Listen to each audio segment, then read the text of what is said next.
What's up, everybody? Buttoning up this tie rod boot, rack and pinion boot change. Just a quick tip and trick. You know, I'm cleaning up that shaft as best I can. I gotta grease those shaft teeth. But here's a little trick. Oh, where did I put it?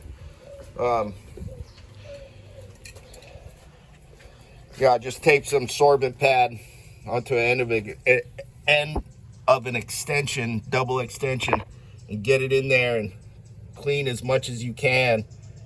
But when you're using some brake clean, just a quick tip, don't shoot it in this way. Don't shoot that way, because there's a chance you can force any kind of debris into the rack housing, and you don't want that. Come from the other side. I went down under the car. I went down. Oh, let me get this. I went from under the car, and I'm under the car and shoot toward the outside of the car. Don't shoot it into the rack housing. You got to go under the car and then shoot it this way.